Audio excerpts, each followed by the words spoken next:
संकल्प ले फिर से, नए नारे गढ़े फिर से। उठो संग्रामियों जागो, उठो संग्रामियों जागो। नई शुरुआत करने का समय फिर आ रहा है, कि जीवन को चटक गुलजार करने का समय फिर आ रहा है। चलो अब एक नए अभियान के पदचाप गूंजे, चलो अब एक नए अभियान के पदचाप गूंजे। मौत की सुनसान सोनी वादियों में फिर कि नूतन सर्जना के राग भर दें।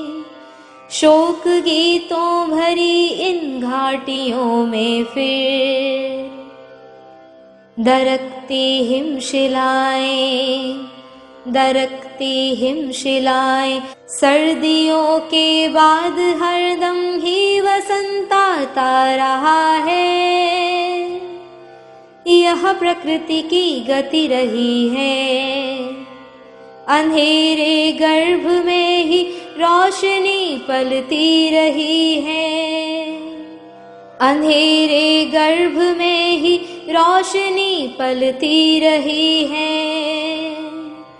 पराजय झेलने पर भी शिविर में न्याय की हरदम मशालें जीत की जलती रही है।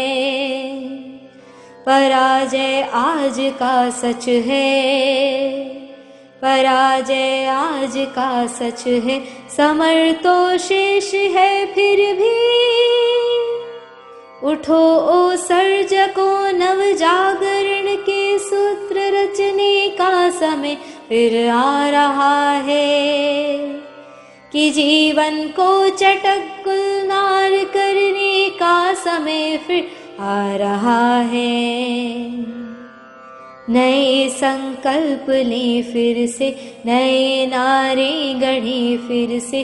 उठो संग्रामियों जागो, उठो संग्रामियों जागो। नई शुरुआत करने का समय फिर आ रहा है, कि जीवन को चटक गुलजार करने का समय फिर आ रहा है, फिर आ रहा है, फिर आ रहा है। ओम शांति।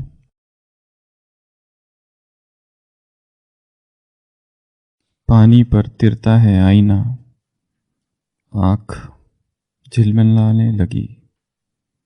पात पात डोलती है प्रार्थना, सांझ गुनगुनाने लगी। रोक लूं मैं बादलों की घंटियां, बजने से पूर्वा के पाँव में झलकने लगी पीली बत्तियां। जले हुए दीपों के गांव में अंधकार झूलता है पालना, याद घर बुलाने लगी। कभी लिखता है,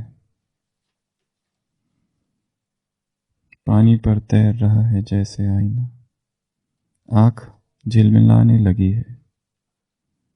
पात पात डोलती है प्रार्थना, सांझ गुनगुनाने लगी है। जीवन की सांझ हो गई है, सृष्टि की सांझ हो गई है। कोई तो कहता है कि यहाँ अब नहीं रहो। बार बार लंबे समय से यहाँ रहते रहते निरंतर अतृप्ति का भाव है, निरंतर ये भाव है, ये फीलिंग है कि ये हमारा स्थान नहीं है, ये हमारी जगह नहीं है। यहाँ निरंतर एक बेचैनी, एक संताप है, एक एंग्विश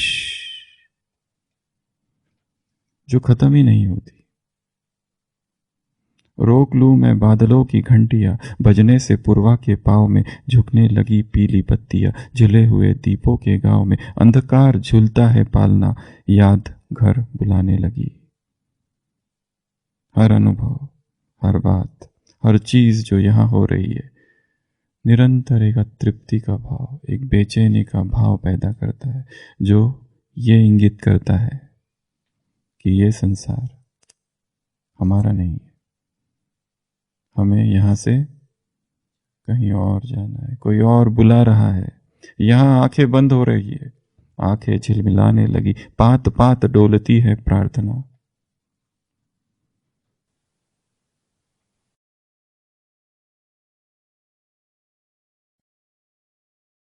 मनुष्य एक बेचैनी का नाम है, निरंतर बेचैनी, सतत बेचैनी, प्रतिपल बेचैनी। कुछ भी करो, बेचैनी पीछा छोड़ती ही नहीं। निरंतर एक अतृप्ति है।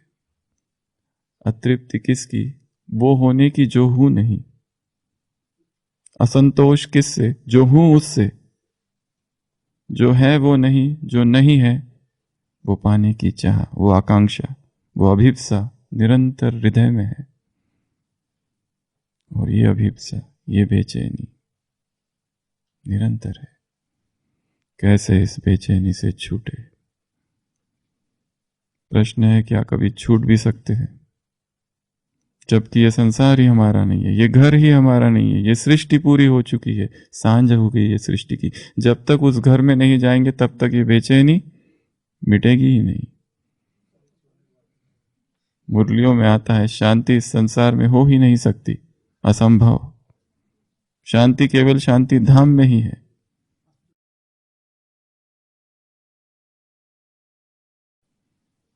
निरंतर अशांति, अशांति और अशांति। और ये जरूरी भी है। निरंतर एक बेचैनी का भाव जरूरी भी है, क्योंकि ये बेचैनी हमें आगे बढ़ाती है, ये बेचैनी हमें आगे ढकेलती है। ये डिवाइन डिस्कंटेंट, एक दैवी असंतोष का भाव है। अगर संपूर्ण तृप्ति हो जाए तो शायद आत्मा आगे बढ़े ही ना। सब मिल गया, सब हो गया, अब कुछ करना ही नहीं है। अंग्रेजी में शब्द है सेल्फ कॉम्प्लेसेंसी। बस सब मिल गया, अब आगे कुछ करना नहीं है मुझे। अगर व्यक्ति यहां पहुंच जाए तो इसे मृत्यु कहा जाएगा। इसके लिए जीवन जीने का नाम ही है बेचैनी। बेचैनी है मतलब जीवंत है। संतोष आ गया मतलब अब मृत्यु हो गई है। परंतु ये वो वाली बेचैनी नहीं है जो संसारी आत्माओं की है। ये वो बेचैनी नहीं है, ये वो अतृप्ति, वो असंतुष्टता नहीं है जो संसार की आत्माओं को है। उससे तो हम पार आ गए हैं। संतुष्ट मनी, वो उसकी बात नहीं चल रही है। ये बात किसी और बात की है। बहुत डीप एक डिजायर है मिलन की उस परम से। ये ऐसी इच्छा है कि इसको कैसे कहे। रहीमन बात अगम्य की, कहन सुनन की नाही, जे जानत ते कहत नहीं, कहत ते जानन नहीं। कैसे कहे? कहना ही बड़ा मुश्किल है, अकथनीय है, अभाष्य है। तो पुरुषार्थ के इस मार्ग में हर दिन ये बेचैनी हमें आगे बढ़ाती है। इसके लिए अपने पुरुषार्थ के प्रति बेचैनी रहो, अपने पुरुषार्थ के प्रति अतृप्त रहो। आग निरंतर जलती ही रहे, चाहे जीत हो चाहे पराजय, आगे ही बढ़ते रहो। अंधेरा आज का सच है, समर तो शेष है फिर भी। समर अभी बाकी है। ये नहीं समझ लो कि हार हो गई तो सब कुछ खत्म।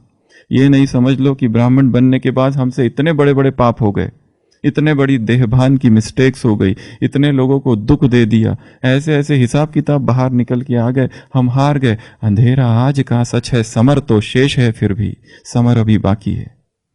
अंधेरे गर्भ में ही रोशनी पलती रही है।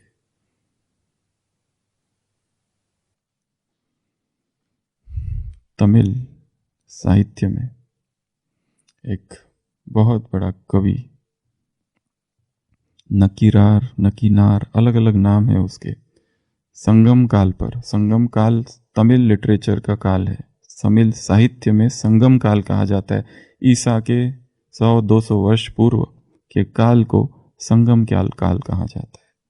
रमन महर्षि को कभी पूछा गया था इस नकिनार के बारे में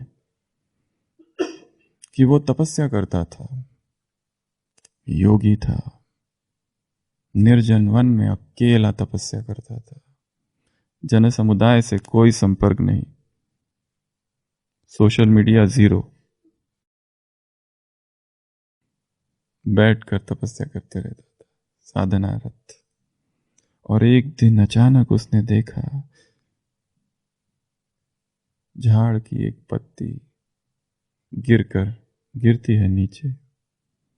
तालाब है, आधी तालाब में गिरती है, आधी जमीन पर। वो तपस्या कर रहा है, आंख खुलती है, देखता है पत्ती झाड़ से गिरी, तालाब के पास वो है। और फिर आंखें चौंधिया जाती है, देखता है ये क्या, जो पत्ती का वो भाग जो जल में है वो मछली बन गया, और पत्ती का वो भाग जो जमीन की तरफ है वो पक्षी बन गया। वो देखता है ये क्या हो गया, आश्चर्यचकित होकर। और ये भी देखता है अब दोनों पक्ष चीज अपनी प्रकृति की ओर खींचे जा रहे हैं। पक्षी इधर खींच रहा है जमीन की ओर, वो मछली पानी की ओर, पत्ता बीच में है। वो ये देख रहा है, ये देख रहा है, ये देख रहा है। अचानक वन स्पिरिट, जैसे कोई एक शक्ति ऊपर से उतरती है, उसको वहां से पकड़ती है, किसको, इस योगी को, और सीधा एक गुफा में डाल देती है जहां पर 999 गुलाम है, वो सारे योग भ्रष्ट है। रमन महर्षि से पूछा जाता है क्या ये योगी जो योग कर रहा था, तपस्या कर रहा था, क्या ये भी योग भ्रष्ट की श्रेणी में गिना जाएगा? रमन महर्षि कहते हैं यस। तुम्हारा क्या प्रयोजन था ये देखने का कि क्या गिरा है और क्या हो रहा है उसके साथ? तुम्हारा लक्ष्य था ध्यान करना, तपस्या करना, अंदर रहना, तुम बाहर गए क्यों? इसलिए भले ये बहुत अच्छी तपस्या कर रहा था, बहुत महान तपस्या कर रहा था, फिर भी ये किस श्रेणी में चला गया? योग भ्रष्ट। इसने बहुत बड़ा साहित्य, उसका नाम बहुत बड़ा है, तमिल वाले जो लोग हैं वो जानते होंगे। उसको कहते हैं, क्या कहते हैं, तिरुमुरु का त्रुपदाई। ये सबसे महान ग्रंथ है। तिरुमुरु, मुरुगन जो है ना, उनके ये बहुत बड़े भक्त थे। उसकी सबसे पुराना तमिल लिटरेचर तिरुमुरु का त्रुपदाई। उस गुफा में बैठ के कहते हैं इसकी वो रचना करता है, तब उसकी वहां से मुक्ति होती है। कितना सत्य है, क्या सत्य है पता नहीं, परंतु कहने का भाव, योगी जब अपनी साधना में रत है, योगी जब अपनी साधना कर रहा है, साधक जब अपनी साधना में आगे बढ़ रहा है, जरा सा भी डिस्ट्रैक्शन, जरा सा भी आकर्षण, जरा सा भी अटैचमेंट, जरा सा भी एक्सट्रोवर्शन, जरा सा भी बाह्य मुक्ता उसके पतन का कारण बन जाता है। जरा सी अटैचमेंट उसे कहां से कहां ले जाती है। तो भट्टी हमारी अभी चालू है, समर तो शेष है, फिर भी समर अभी जारी है। तो इस समर के 3 सिद्धांत है। पहला स्वाध्याय, दूसरा सुबह की तपस्या, और तीसरा सॉलिड फूड वैकेशन। कल हमने रसाहार की चर्चा की, आज हम चर्चा करेंगे स्वाध्याय की। स्वाध्याय यज्ञ, कई प्रकार के यज्ञ हैं। तप यज्ञ, योग यज्ञ, ज्ञान यज्ञ, भूत यज्ञ, मनुष्य यज्ञ, देव यज्ञ, ब्रह्म यज्ञ, अलग अलग प्रकार के यज्ञ, उन सभी ज्ञान यज्ञ, उन सभी यज्ञों में एक यज्ञ की चर्चा होती है जिस यज्ञ को कहा जाता है स्वाध्याय यज्ञ। स्वाध्याय अर्थात स्वाध्याय अर्थात स्वाध्याय अर्थात खुद अध्ययन करना, बिना किसी के आधार के, बिना स्कूल में जाए, बिना पढ़ाई किए, जैसे संसार के लोग पढ़ाई करते हैं। अंग्रेजी में इसे कहा जाता है ऑटो डिडैक्टिज्म। खुद ही पढ़ाई करना, बिना स्कूल में जाए। कई सारे ऐसे वैज्ञानिक, scientist, Wright brothers, Steve jobs, उसको तो स्कूल से, रीड यूनिवर्सिटी से निकाल दिया गया था, खुद ही अपना चालू किया। एप्पल, कंप्यूटर्स, ये सब कुछ। निकोला टेस्ला, लिनियो डा विंसी, ये सब कौन है? ये इन्होंने किसी का आधार नहीं लिया, इनको तो स्कूल से निकाल दिया गया था। न्यूटन, थॉमस एल्वा एडिसन, ये सबको स्कूल से निकाल दिया गया था या इन्होंने छोड़ दी थी, खुद ही पढ़ाई की। और उस क्षेत्र में, चाहे साहित्य, चाहे लिटरेचर, चाहे साइंस, उसमें आगे चले गए।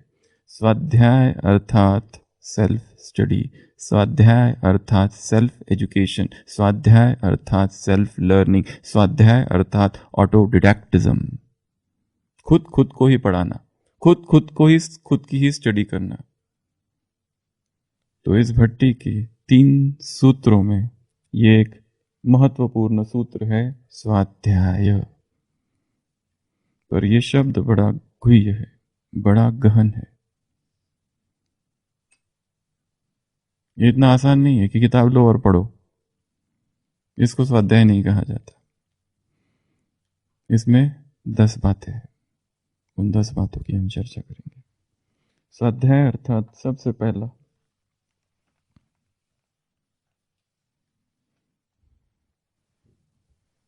उससे भी पहले स्वाध्याय के लिए 3 चीजों की आवश्यकता है।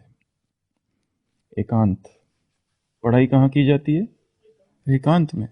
भीड़ भाड़ में पढ़ाई नहीं की जाती है। आपको अगर कुछ अच्छे से पढ़ना है और उसे याद रखना है, आज ही की मुरली ले लो। आज की मुरली सबके पास है, सब अभी सुनेंगे। एक है सुनना, संगठन में सुनना, अकेले में सुनना, अकेले में पढ़ना, पढ़ाई करना। परंतु एकांत में अकेले उसका अध्ययन करना, ये कुछ और ही बात है। एकदम एकांत में। दूसरा, मौन में। सोचो 8 घंटा मौन है।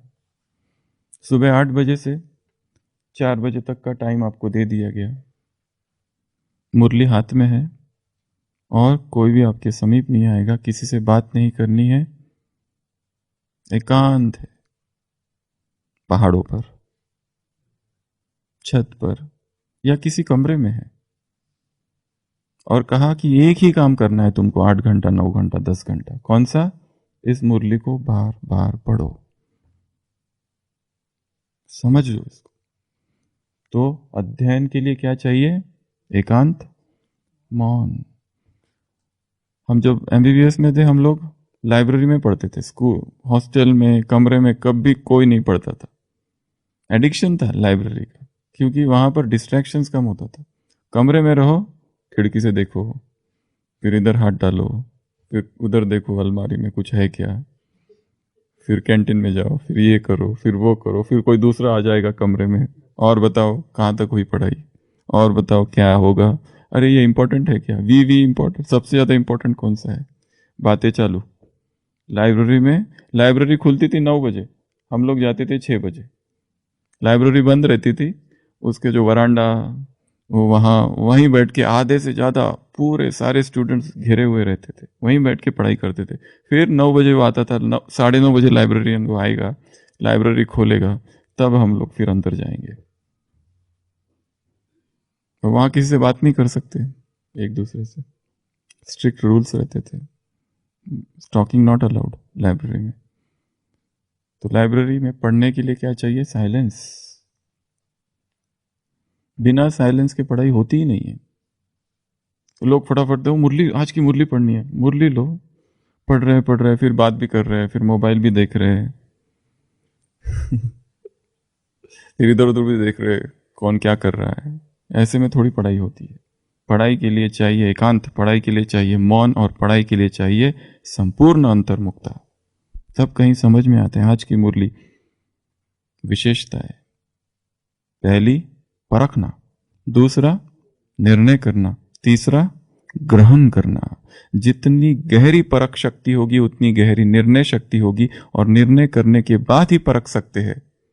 लास्ट संडे की मुरली में बाबा को याद था कि मैंने क्या कहा था, विशेषता बाद में सुनाऊंगा, तो सुना दिया आज। ये विशेषता है होली हंसों की। महात्मा बुद्ध, गौतम, सिद्धार्थ गुजर रहा है, देखा एक बीमार है, दूसरा बूढ़ा हो गया है, तीसरा मर गया है। देखना, परखा, जीवन क्या है, दुख। देखना, क्या देखा, परखा, उसके बाद में निर्णय किया कि यहां मुझे रहना नहीं है, और तीसरा ग्रहण किया, संन्यास। 3 भाग है आज की मुरली में। किसको क्या चाहिए, नफ्स को देखो, किसको मुक्ति चाहिए, और तुम उसको जीवन मुक्ति का बता रहे हो, ही विल नॉट एक्सेप्ट। किसी को शक्तिहीन है, पर डोज इतना ज्यादा दे दिया इंजेक्शन का कि एकदम ही परम शांति में चला गया। आज की मुरली में है एकदम ही शांत हो गया। कोई आए कॉलेज का स्टूडेंट और कहे ब्रह्मा कुमारी, अच्छा ये कोर्स होते, मुझे भी लीडरशिप क्वालिटीज डेवलप करनी है, इस भाव से आया, उसको हम सुना रहे हैं ब्रह्मचर्य, भाग जाएगा। कोई आया भगवान की खोज उसे है, हम उसे धर्मों का ज्ञान देने लगे, ये सृष्टि चक्र, उसे इसकी खोज ही नहीं, इज नॉट इंटरेस्टेड, उसे केवल प्रभु प्रेम है, उसको वो दो। कोई साइंटिफिक माइंड से आए और हम उसे बाबा प्यार प्यार प्यार, उसे वो नहीं चाहिए, उसे ये पता करना है ये तुम्हारा 5000 ईयर से इसमें डायनासोर कहाँ है, ये कार्बन डेटिंग का क्या हुआ वो बताओ। जिस जैसा समय वैसी सेवा, जैसा मूड वैसी सेवा, जैसी परिस्थिति वैसी सेवा, जैसी इच्छा वैसी सेवा सामने वाले की। वायुमंडल, समय, परिस्थिति, मूड, इच्छा, सब कुछ देखते हुए सेवा। अपना ही ज्ञान पिलाना चालू नहीं कर देना है, चाहे वो सुने या ना सुने। तो स्वाध्याय में ये 3 मुख्य चीजें हैं। एकांत में चले जाओ अगर कुछ पढ़ाई करनी है तो, चुपचाप छत पर चले जाओ। दूसरा, चुप हो जाओ, मोबाइल बंद। तीसरा, भीतर, अंतर्मुखी। तो स्वाध्याय में, पढ़ाई में, स्टडी में, सेल्फ स्टडी में 10 बातें हैं। सबसे पहली, उसमें से एक बात है वो सबसे महत्वपूर्ण है, उसकी ही ज्यादा चर्चा हम करेंगे, बाकी बातें तो सब जानते ही है। सबसे पहला है शब्दार्थ। शब्दों के अर्थ ही पता नहीं तो समझेगा कैसे, चाहे अंग्रेजी भाषा हो चाहे हिंदी भाषा हो। सबसे पहला काम करना है शब्दों के अर्थ ढूंढना। क्या करेंगे सबसे पहला काम, ग्रुप बनाया है इंग्लिश का, डालते जाओ थोड़ा थोड़ा सब लोग उसमें। शब्दों के अर्थ, शब्द का अर्थ क्या है। बाप को उकीर रहता है बच्चों को संपूर्ण बनाने का, ये ज्ञान योग का वखर है। बाप लाए है चौपचीनी, ये सब शब्द है, किस भाषा के है, ढूंढो भाषा कौन सी है, अर्थ क्या है। शब्दकोश हो, शब्दकोश में जाओ, अर्थ ढूंढो। ये सबसे पहला काम, ये सबसे आसान काम, सबसे ऊपरी काम, सतही सुपरफिशियल काम, पर यह बहुत जरूरी है। शब्दार्थ, तो जो भी पढ़ो एक एक शब्द का अर्थ पता हो, उसके बाद ही आगे बढ़ना। जब तक शब्द का अर्थ पता नहीं आगे बढ़ना ही नहीं। अगर नहीं पता तो ढूंढो, नहीं पता तो पूछो कि यह शब्द का क्या अर्थ है, किस अर्थ में बाबा ने यह कहा है, और क्यों कहा है और किस लिए कहा है। तो शब्दार्थ। दूसरा भावार्थ। स्वाध्याय में दूसरी बात कौन सी है? भाव क्या है उसका, ये सब कहने का। हो सकता है कभी शब्द दूसरे और भाव कुछ और ही है। भाव भाव जानने के लिए वो केवल शब्दों को पढ़ने से नहीं होगा। भाव अशरीरी अवस्था में जाना जाता है। इसके लिए मुरली का रिवीजन कैसे करना है? अशरीरी हो जाओ, शरीर से डिटैच्ड, तो मुरली के नए अर्थ पता चलते। वही अर्थ जो देहभान में पड़ी जाए और वही अर्थ जो आत्माभिमानी विदेही स्थिति में अर्थ एकदम बदल जाएंगे। एक शब्द के कई सारे अर्थ भी होते हैं। भाव क्या है? तीसरा वाक्यार्थ। पूरे वाक्य का क्या अर्थ है? वाक्य का क्या अर्थ है? कंप्लीट वाक्य जो है उसका पूरा के पूरा अर्थ क्या है? और कई बार बाबा के वाक्य कैसे होते हैं? चालू कहां से होते हैं, उसमें ना कॉमा है ना क्या, कहां कब डाले, क्योंकि वो तो बताते समय ऐसा बोलता ही नहीं अभी अभी कॉमा। वो तो हम लोग लिखते हैं ये फुल स्टॉप, ये पैराग्राफ चेंज। वो कभी बोलता है मुरली सुनाते समय कि मुरली पैराग्राफ पूरा हुआ, सेकंड पैराग्राफ, थर्ड पैराग्राफ? उसको तुम्हारे पैराग्राफ, उसको तुम्हारे ग्रामर से कोई मतलब नहीं है। उसका अपना ग्रामर है, परमात्मा व्याकरण। वो तुम्हारे रूल्स रेगुलेशन नियम कुछ फॉलो नहीं करता है। वो कहता है मैं जो कहता हूं ना, अब तुम अपने रूल्स में देखो, अगर ठीक है तो ओके, तुम्हारा ठीक, अगर इससे मैच हो रहा है तो। मैं अपना तुमसे मैच नहीं करूंगा।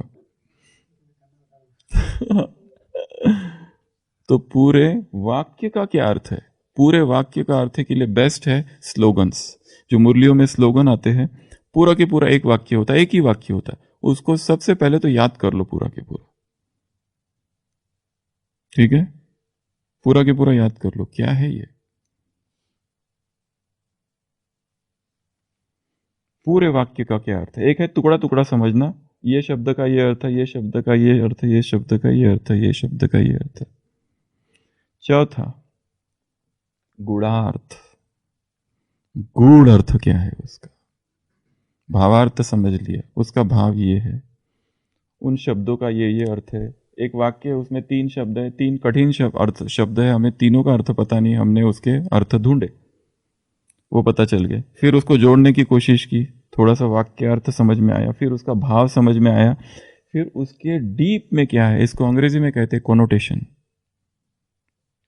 एक है मीनिंग, एक है कोनोटेशन। उसका डीप मीनिंग क्या है, गहराई में उसका क्या मीनिंग है, ये 4 चीजें हर मुरली के साथ करना है। तो आज सब जब मुरली पढ़ेंगे तो कैसे पढ़ेंगे मुरली? इसको लेके होली हंस। अब रुक जाओ यहीं पर। हंस अर्थात क्या, हंस की क्या क्या विशेषता होती है? हंस ने देखा है, हमने नहीं देखा है तो कंप्यूटर में जाओ, इंटरनेट खोलो और हंस का चित्र देखो, ये है हंस, ये होता है हंस। कलर क्या है, दिखता कैसे है?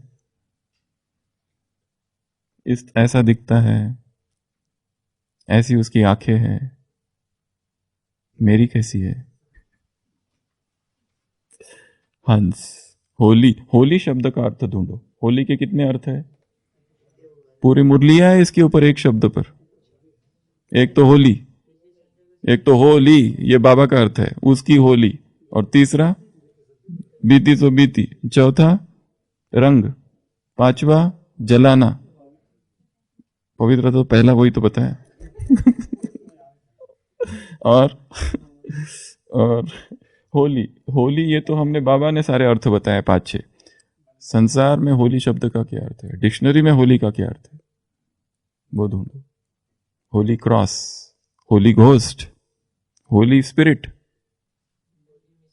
Holi mission, Holi cross convent, his holiness. देखो क्या बढ़िया बात कही। एक ही शब्द के नाउन क्या है, प्रोनाउन क्या है, एडजेक्टिव क्या है, अलग अलग अलग अलग कितने अर्थ होते हैं एक एक शब्द के। एक है एडवाइस, एक है एडवाइज्ड, एक होता है एडवाइस दी मुझे, ADVICE, ये है नाउन। जब इसको वर्ब के रूप में यूज कर दिया, ही एडवाइज्ड, ये एस हो जाता है, SED हो जाता है। एक है एडवाइस, ये एडवाइस है। एक है एडवाइज्ड, SED, कितना चेंज हो जाती है भाषा। तो भाषा बड़ी अच्छी चीज है, इसको सीखते रहने का भाषा, क्योंकि जितना भाषा की गहराई में जाएंगे उतना शब्द, भाव, भावार्थ, गुणार्थ खुलते जाएगा, नया आयाम। तो ये चौथा। पांचवा, स्वाध्याय में पांचवी बात है देखना, और यही सबसे महत्वपूर्ण बात है, इस पे हम फिर आएंगे। देखना अर्थात क्या देखना, इसमें पूरा अध्यात्म समाया हुआ है इस एक शब्द में, देखने में। पांचवा, छठवा, समाना। जो पढ़ा उसको क्या करना है, अंदर ही अंदर समाना है। जैसे आज की मुरली ले लो, क्या कहा है आज बाबा ने, पढ़ के आए कि नहीं? जैसे आज तो सर्व बच्चों को विशेष आत्मा बनाने वाले बाप दादा हर एक होली हंस की विशेषता देख रहे हैं। जैसे हंस की निर्णय शक्ति और परखने की शक्ति विशेष होती है, इसलिए ग्रहण करने की शक्ति भी विशेष है, जो मोती और कंकड़ दोनों को परखता है और फिर निर्णय करता है। उसके बाद मोती ग्रहण करता है, कंकड़ पत्थर छोड़ देता है। तो 3 शब्द आ गए। अब रुक जाओ, आंखें बंद, 1 घंटा बैठ जाओ, आंखें खोलना ही नहीं जब तक परखना। उस दिन क्लास हुई थी ना यहाँ पर, याद करो उस क्लास में क्या क्या पॉइंट सुनाई गई थी। निर्णय करना, क्या क्या निर्णय करना, कैसे निर्णय करना, ग्रहण। अब ये 3 है, 3 अलग अलग शब्द है, इन तीनों का क्या कनेक्शन है? मुरली में बाबा ने क्या क्या उदाहरण दिए होंगे, ढेर सारे उदाहरण दिए ये इनका कनेक्शन समझाने के लिए। जैसे ये, जैसे वो, भगवान हमेशा उदाहरणों में समझाता है, क्योंकि ज्ञान एब्स्ट्रैक्ट है, निराकार है, अमूर्त है, उसको शब्दों में कैसे समझाए? तो वो क्या करता है, शब्दों का उदाहरण लेता है और शब्दों को खूंटी, उदाहरणों को खूंटी बनाकर अपनी पॉइंट को टंगाता है उसमें। कौन सा इंजेक्शन, कैसा इंजेक्शन? ज्ञान का इंजेक्शन से क्या लेना देना? पर वो हम जो इस संसार में रहते हैं, हमको ये भाषा समझ में आती है, इंजेक्शन, ज्ञान, साकार, एप्पल, ये तो वो ऐसे उदाहरण लेता है यहाँ का। बाकी ज्ञान का इन सब से कोई मतलब नहीं है, कोई लेना देना नहीं है। तो वो यहाँ की बातें समझाने के लिए यहाँ के उदाहरण को लेता है, उदाहरणों में बात करता है, कहानियों में बात करता है। God talks in parables. Jesus Christ, पूरी बाइबल कहानियां ही कहानियां है। वो हर चीज समझाने के लिए एक कहानी बताता है, हर चीज समझाने के लिए कहानी का उदाहरण देता है। जैसे मुरलियों में क्या आता है, जैसे जैसे रॉकेट, रॉकेट का ज्ञान से क्या लेना देना? वो यहाँ की, क्योंकि हमारी बुद्धि स्थूल भाषा समझ में आती है, इसलिए वो ये सब करता है। और एक चीज बाइबल में लिखी हुई है, बहुत अच्छी बात, जीसस क्राइस्ट अभी सूली पर चढ़ने वाला है, 12 घंटे बचे हैं। 12 घंटे पहले अपने शिष्यों से बात कर रहा है, 12 घंटे पहले ऐसी ऐसी बातें उनको बता रहा है कि ऐसा होगा, वैसा होगा। मुझको लोगों ने मुझ पर कीचड़ उछाला, तुम पर भी कीचड़ उछालेंगे। मुझे लोगों ने पत्थर मारा, तुमको भी पत्थर मारेंगे। मुझे सूली पर चढ़ाएंगे, तुमको एक एक को सूली पर चढ़ाएंगे। फिर मेरी महिमा होगी, तुम्हारी भी महिमा होगी। जो मेरे साथ हुआ वो तुम्हारे साथ होगा। और फिर बोलते बोलते बोलते वो जो बोल रहा है, उसका एक शिष्य सभा में बैठा हुआ कहता है, देखो ये क्या कह रहा है। अभी वो कोई भी उदाहरण नहीं दे रहा है, अभी वो प्लेन भाषा में बोल रहा है। और उसने ये कहा था कि एक समय आएगा जब मैं प्लेन भाषा में बोलूंगा, कोई उदाहरण नहीं दूंगा, तब समझना मेरे जाने का समय आ गया है। अव्यक्त बाप दादा, साकार मुरलिया उदाहरण ही उदाहरण, अव्यक्त मुरलिया उदाहरण ही उदाहरण। और लास्ट मुरलिया 2015, 2016, 2017 क्या थी? वाह वाह वाह वाह वाह बच्चे वाह, वाह वाह वाह वाह वाह बच्चे वाह। कोई उदाहरण नहीं था उसमें। जब मैं उदाहरण देना बंद कर दूंगा, तब समझ लेना मेरे जाने का समय आ गया है। और वो चला गया। See he doesn't speak in terms of parables now, एक शिष्य कहता है, it means he is about to go, अब वो जाने वाला है। ऐसे। तो अगला, समाना। समाने के लिए क्या चाहिए? प्रकृति नहीं चाहिए। प्रकृति में जाओगे, बैठोगे ना, प्रकृति को ही देखते रहोगे। धूप में बैठोगे ना, धूप ही लेते रहोगे, बस मुरली रह जाएगी। आंखें बंद। कई सारी मुरली के रिवीजन जो हमने खुद किए हैं, कराए हैं, वो इसी विधि से किए कि पढ़ना बंद करो। अभी एक बार पढ़ ली मुरली, 2 बार पढ़ ली, 3 बार, 4 बार, 5 बार, 6 बार, 20 बार पढ़ के हो गई है, अब उसको हटा दो पूरा। मुरली उस पर बोलना है कुछ, कोई कहानी नहीं, कुछ नहीं, सब हटा दो, नहीं तो वो उससे बाहर ही नहीं निकल पाते। मुरली से बाहर निकलना होता है, डिटैच होना होता है। ये मुरली है, इससे बाहर निकलकर मुरली के बाहर के जगत में प्रवेश करना पड़ता है आत्मा को, तो ये समझ में आती है। यहीं पे यहीं घूमते रहे तो ये समझ नहीं आती है। इसके बाहर जाकर निराकार होकर विचरण करना है सृष्टि में, तब इसकी पॉइंट सृष्टि में जो पॉइंट है इससे जुड़ती है और वह ज्यादा समझ में आती है। तो क्या करना है, समाने के लिए क्या करेंगे आज दोपहर में? ये टाइम कौन सा है ये करने का? दोपहर में, रजाई के अंदर नहीं। बैठ जाओ, चेयर पर बैठ जाओ या नीचे जमीन पर बैठ जाओ, आंखें बंद कर लो। अब याद करने की ये करो कि क्या था, इनका कनेक्शन क्या है। ये तीन शक्ति है, परखना, अपने जीवन को देखो, ये तीनों का कहाँ कहाँ यूज करना पड़ा था मुझे, परख कहाँ मेरी परखना ही मेरा गलत हो गया था, गलती हो गई थी मेरे से। एक मालिक होता है, उसका एक नौकर होता है बड़ा ही मूर्ख, उसको कहता है जाओ जाकर आटा और नमक लेके आना, पर ये ध्यान रखना दोनों को मिक्स मत करना। वो कहता है जी मालिक। वो जाता है, थाली लेके जाता है, पर दुकान में जाता है, कहता है आटा दो, तो उसको आटा देते हैं। वो कहते हैं नमक दो, तो नमक एक कहते नमक डालने लगता है। वो कहता है रुको रुको 1 मिनट, क्योंकि मालिक ने कहा है दोनों मिक्स नहीं होना चाहिए, उसको उल्टा करता है, वहां नमक डालता है, फिर नमक लेके आता है, तो मालिक को कहता है मालिक ये नमक है। मालिक कहता है आटा कहाँ है? वो कहता है पीछे, फिर उल्टा करता है, नमक भी गया और आटा भी गया। Both lost. तो समाना है, समाने के लिए क्या चाहिए? अंदर घुसो, इधर इधर, दरवाजे बंद, खिड़कियां बंद कर दो, झरोके बंद, अंदर चले जाओ, तो ही वो संभाल सकती है। अगला, उसको याद करने की कोशिश करना, जो पढ़ा है उसको याद करना। मेडिकल नहीं, लर्निंग का प्रिंसिपल है कि जो हम पढ़ते हैं 24 घंटे के अंदर भूल जाता है, यदि उसको रिवाइज न किया जाए तो। आज मुरली पढ़ी, रिवाइज मत करो, आउट, भूल जाएगा। इसके लिए बच्चों को क्या करना चाहिए? इधर बच्ची बैठी है, ब्रह्मा कुमारी, आज अगर पढ़ा तो उसको 24 घंटे के अंदर रिवाइज कर लो। हाँ।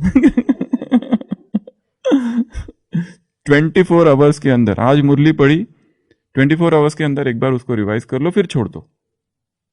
हम लोग क्या करते, सुबह मुरली सुनते हैं, पढ़ते हैं, सब कुछ करते, पर उसको रिवाइज नहीं करते।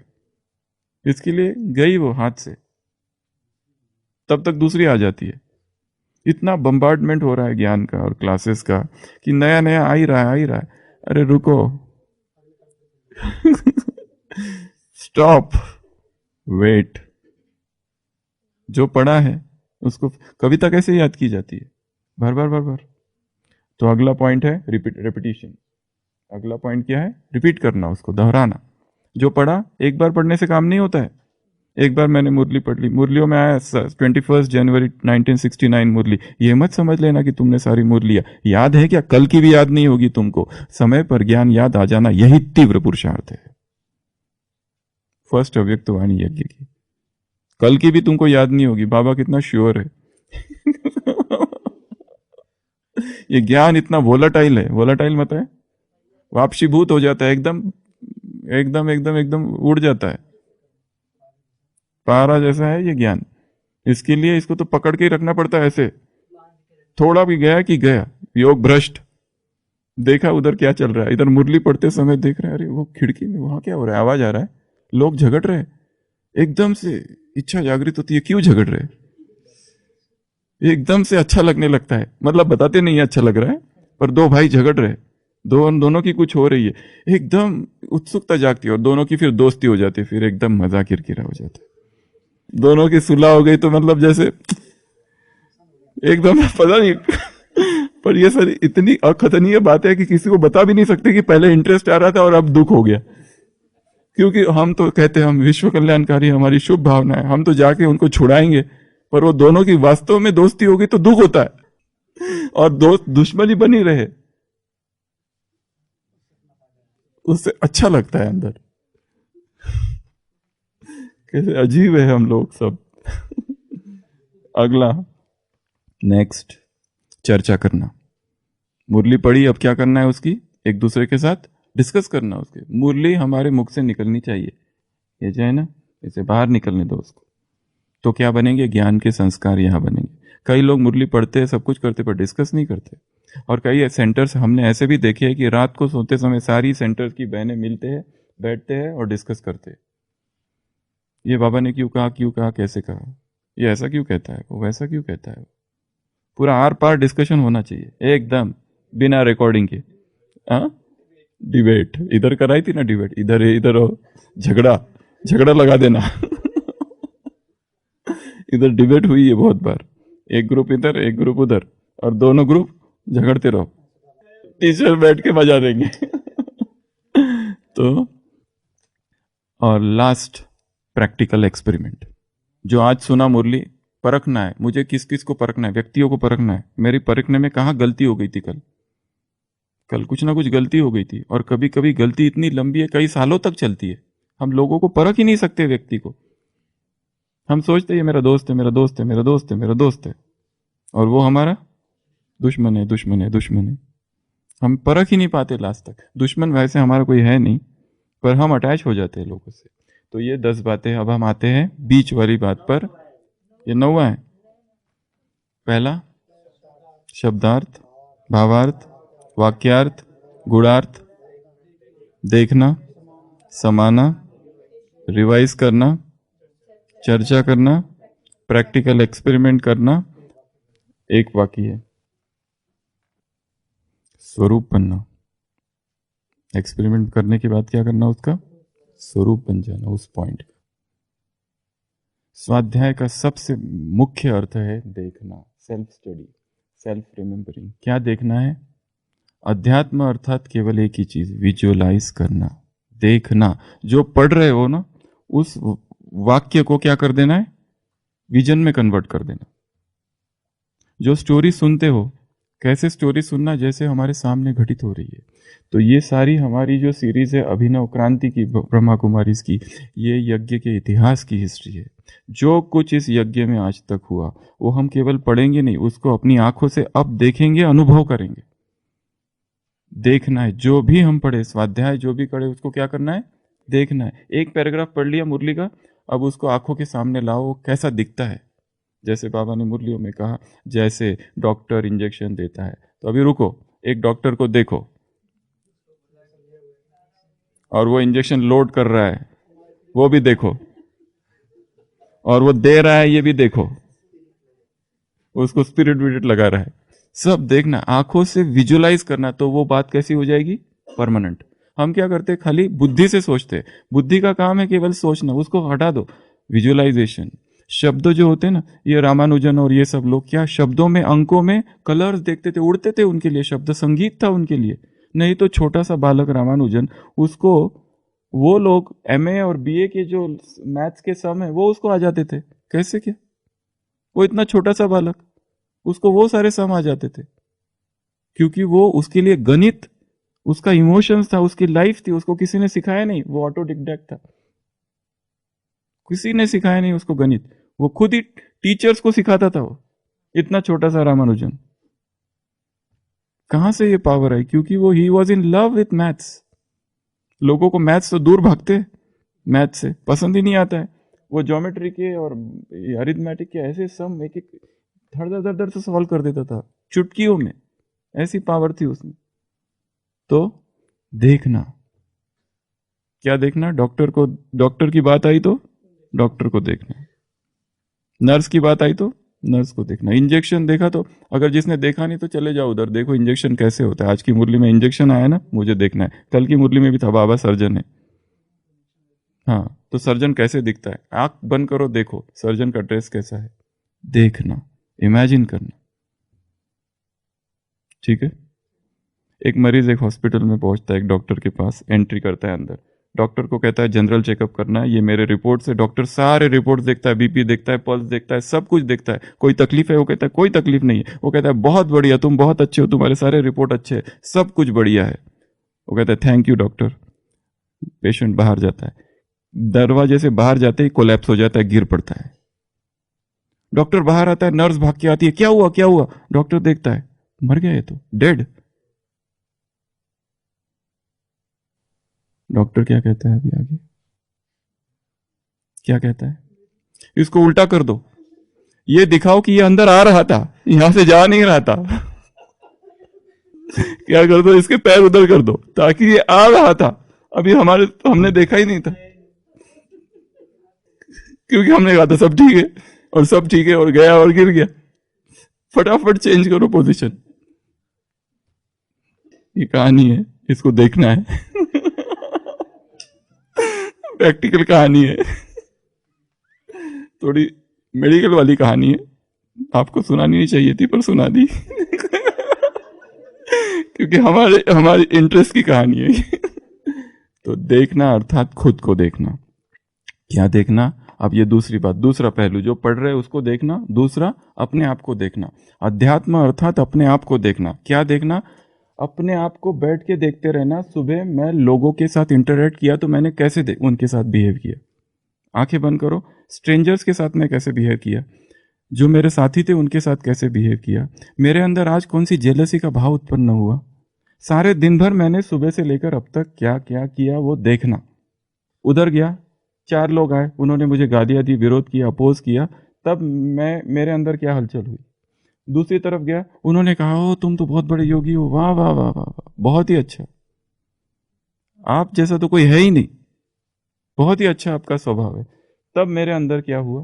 फिर दूसरी तरफ गया, बैठा हूं एकांत में, कोई भी नहीं है, तब मेरे अंदर क्या हुआ। अपने आप को देखते रहना, 24 घंटे अपने आप को देखना ही अध्यात्म है। ये नहीं, मूल्यांकन नहीं करना अच्छा कि बुरा, केवल देखना बस। ये देखने में क्या हो जाएगा, जो पाप है वो खत्म हो जाएगा और जो पुण्य है, जो वर्च्यू है वो बढ़ जाएगा। देखते देखते अपने क्रोध को देखते रहना। मैं क्रोध कर रहा हूं, मैंने आज क्रोध किया, बस देखो अभी उसको, क्रोध को देखते रहो, क्रोध विलीन हो जाएगा।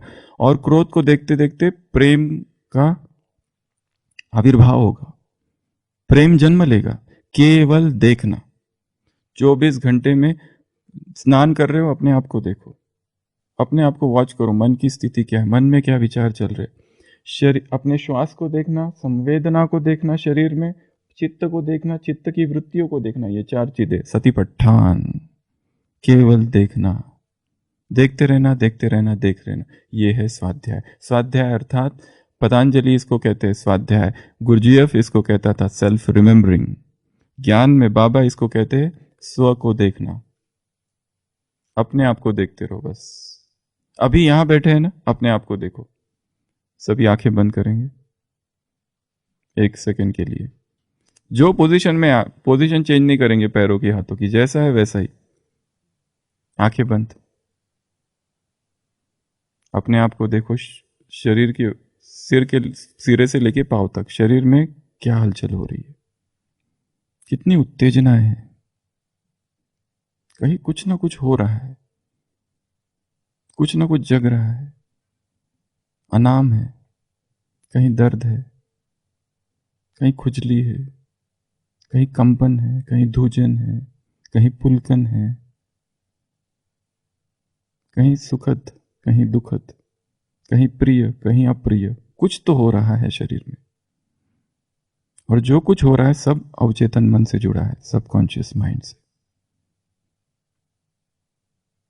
अब कल की सुबह की तरफ चले जाओ। कल सुबह से लेके कल शाम तक, रात तक क्या क्या हुआ, आंखें बंद करके देखेंगे। सुबह उठना, कल का अमृत वेला कहाँ बैठा था, बैठी थी, मुरली क्लास, क्या खाया, कहाँ घूमने गया, ऑफिस, सेंटर, परिचित अपरिचित, किन किन से मिले, देखते जाओ मन में क्या हो रहा था उस समय। कभी अचानक द्वेष, ईर्ष्या जगी थी, कभी क्रोध, कभी काम भी जगा। शाम का योग में क्या कर रहा था, नहाते समय मन में कौन सा विचार था, सोते समय कौन सा विचार था। इतने सारे मूड, ओशन है जैसे मूड्स का, एक ही दिन में इतने मूड चेंजेस। कभी आवेश, कभी द्वेष। किसी ने आके निंदा की, क्या हुआ? किसी ने स्तुति की, क्या हुआ? याद करो कल का दिन, किन किन लोगों से मिला। कोई गलती हुई, उस गलती को साक्षी होकर देखो। कोई झूठ बोला, उस झूठ को साक्षी होकर देखो। आसक्ति से कुछ भोजन किया, उसको अनासक्त भाव से अब देखो। स्वाध्याय। ओम शांति। देखते देखते देखते देखते वो खत्म होते जाएगा। ठीक है, तो ये हमारा दूसरा पड़ाव था। कल तीसरा देखेंगे, सुबह की साधना। ओम शांति। फिर से एक बार स्थिर होके बैठेंगे, एकाग्र कर देंगे मन को गीत के शब्दों की तरफ। ओम शांति। नए संकल्प ले फिर से, नए नारे गढ़े फिर से। उठो संग्रामियों जागो, उठो संग्रामियों जागो। नई शुरुआत करने का समय फिर आ रहा है, कि जीवन को चटक गुलजार करने का समय फिर आ रहा है। न उनकी जीत अंतिम है, न अपनी हार अंतिम है। उठो ओ नौजवानों, उठो ओ नौजवानों। इनकलाबों के नए संस्करण रचने का समय फिर आ रहा है, कि जीवन को चटक गुलजार करने का समय फिर आ रहा है। सुनो इतिहास कहता है, सुनो इतिहास कहता है। पराजय झेल कर ही क्रांतियाँ परवान चढ़ती है, नया इतिहास बनता है। अंधेरा आज गहरा है, अंधेरा आज गहरा है। सकल जन मुक्त होंगे एक दिन निश्चित, समय का ज्ञान कहता है। सजेंगे फिर नए लश्कर, सजेंगे फिर नए लश्कर। मचेगा रण महाभीषण। उठो ओ शिल्पियों, उठो ओ शिल्पियों। नव युद्ध के उपकरण गढ़ने का समय फिर आ रहा है, कि जीवन को चटक गुलजार करने का समय फिर आ रहा है। नए संकल्प ले फिर से, नए नारे गढ़े फिर से। उठो संग्रामियों जागो, उठो संग्रामियों जागो। नई शुरुआत करने का समय फिर आ रहा है, कि जीवन को चटक गुलजार करने का समय फिर आ रहा है, फिर आ रहा है, फिर आ रहा है।